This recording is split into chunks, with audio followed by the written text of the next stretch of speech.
நமக்கெல்லாம் வாக்குரிமை வழங்கினார்களே அந்த தலைவர்களெல்லாம் நாம் அவமானப்படுத்துகிறோம். தியாகம் செய்த தியாக சீலர்களை நாம் அவமானப்படுத்துகிறோம். இந்த நாட்டிற்கு வழிகாட்டக்கூடிய அரசமைப்பு சாசனம் அதுதான் இந்திய மக்களுக்கு வழிகாட்டுகிறது. அதை அவமானப்படுத்துகிறோம்.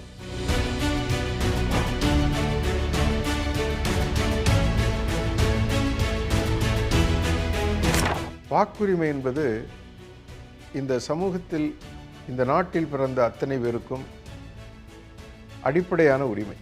இதற்காக உலகெங்கும் மக்கள் மிகப்பெரிய போராட்டத்தை நடத்தினார்கள். அமெரிக்காவை சொல்லுவோம், அங்குதான் சுதந்திரம் பிறந்தது. நவீன கால ஜனநாயகத்திற்கு விடுதலை என்ற சொல், சுதந்திரம் என்ற சொல் அங்கிருந்து தான் கிடைத்தது என்று சொல்வார்கள். அங்கு கூட அனைவருக்கும் வாக்குரிமை தரப்படவில்லை. அன்று மிகப்பெரிய போராட்டத்திற்கு பிறகுதான் கருப்பர்கள் எல்லாம் வாக்குரிமை பெற்றார்கள், பெண்கள் எல்லாம் வாக்குரிமை பெற்றார்கள். அதே போல மேற்கத்திய நாடுகளிலும் அப்படித்தான் வாக்குரிமை பெற்றார்கள். ஆனால் நாம் 21 வயது நிறைந்த அத்தனை பேருக்கும் வாக்குரிமை என்பதை நம்முடைய தலைவர்கள் உறுதியளித்து சென்றார்கள் சட்டபூர்வமாக. அது நமக்கு கொடையாக கிடைத்தது. போராடி பெற வேண்டிய ஒன்று கொடையாக கிடைத்தது. அது உயிருக்கு மேலானது. இந்த அரசாங்கத்தை உருவாக்கும் வல்லமை படைத்தது. யார் நமக்கு தலைவராக வேண்டும், யார் நமக்கு தலைமை தாங்க வேண்டும், யார் நமக்கு வழிகாட்ட வேண்டும் என்கின்ற ஒரு அரசாங்கத்தை உருவாக்கும் வல்லமை படைத்த ஒரு உரிமை இன்று சிதிலமடைந்திருக்கிறது. வருத்தத்திற்குரியது, சந்தை பொருளாக மாற்றப்பட்டு விற்க வாங்க என்ற நிலைக்கு வந்துவிட்டது. அதை பற்றி இந்த நாட்டில் அரசியல் கட்சிகளுக்கோ பொது கருத்தாளர்களுக்கோ ஊடகங்களுக்கோ கவலை இருக்குமே. ஆனால் இதற்காக மிகப்பெரிய இயக்கத்தை முன்னெடுத்திருக்க வேண்டும். ஆனால் அது நடைபெறவில்லை என்பது ஒரு சோகமான வரலாறு. ஆக இந்த வாக்குச்சந்தை இன்றைக்கு அனைத்தும் சந்தைப்படுத்தப்பட்டிருக்கிறது.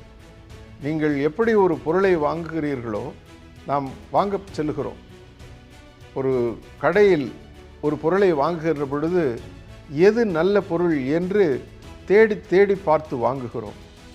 ஆக ஒரு நாட்டுக்கு தலைவனை தேர்ந்தெடுக்க, ஒரு நாட்டிற்கு கட்சியை தேர்ந்தெடுக்க, ஒரு புதிய அரசாங்கத்தை உருவாக்க நமக்கு வாய்ப்பாக வந்த ஒரு வாக்குரிமையை இன்றைக்கு விற்பதற்கு நாமும் தயாராக இருக்கிறோம்.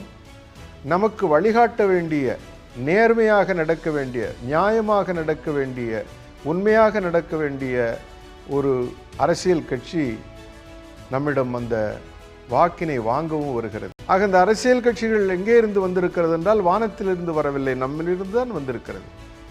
ஆக இவ்வளவு சக்தி வாய்ந்த ஒரு ஆயுதத்தை அவர்கள் தொகை நிர்ணயம் செய்து, விலை நிர்ணயம் செய்து அதை வாங்குகிறார்கள். நாமும் அதற்கு உட்பட்டு விற்கிறோம் என்று சொன்னால் இது யாரை அவமானப்படுத்துவது? யோசித்து பாருங்கள். இந்த நாட்டுக்கு விடுதலை பெற்று தந்தார்களே, அவர்களை நாம் அவமானப்படுத்துகிறோம். நமக்கெல்லாம் வாக்குரிமை வழங்கினார்களே அந்த தலைவர்களெல்லாம் நாம் அவமானப்படுத்துகிறோம். தியாகம் செய்த தியாக சீலர்களை நாம் அவமானப்படுத்துகிறோம். அவர்களை மட்டுமா நாம் அவமானப்படுத்துகிறோம்? இந்த நாட்டிற்கு வழிகாட்டக்கூடிய அரசமைப்பு சாசனம் அதுதான் இந்திய மக்களுக்கு வழிகாட்டுகிறது.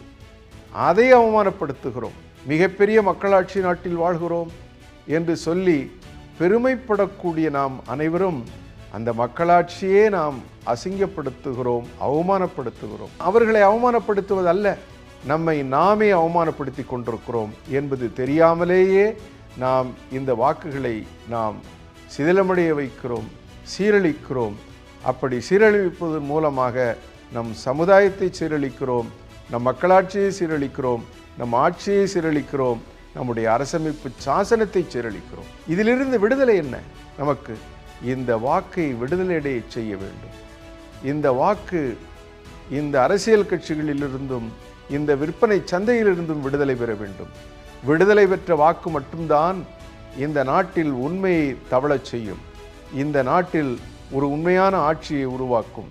ஆக மக்களாட்சியை மதிக்க வேண்டும், அரசமைப்பு சாசனத்தை மதிக்க வேண்டும், நமக்கு சுதந்திரம் வாங்கி தந்த தலைவர்களை மதிக்க வேண்டும், இந்த அரசமைப்பு சாசனத்தை உருவாக்கி தந்தவர்களை மதிக்க வேண்டும் என்று சொன்னால் நாம் செய்ய வேண்டிய முதல் கடமை என்னவென்று சொன்னால், ஒவ்வொரு குடிமகனும் இந்த வாக்குரிமை என்பதை நான் விற்க மாட்டேன், வாங்குவதற்கு ஒருபோதும் அனுமதிக்க மாட்டேன், விற்கவோ வாங்கவோ கூடிய பொருள் அல்ல, இது எனக்கு உயிரினும் மேலான உரிமை என்று கருதி அதற்கு செயல்பட நாம் முனைவோமே. ஆனால் அதுதான் இந்த நாட்டிற்கு செய்யக்கூடிய முதல் மரியாதையாக இருக்கும்.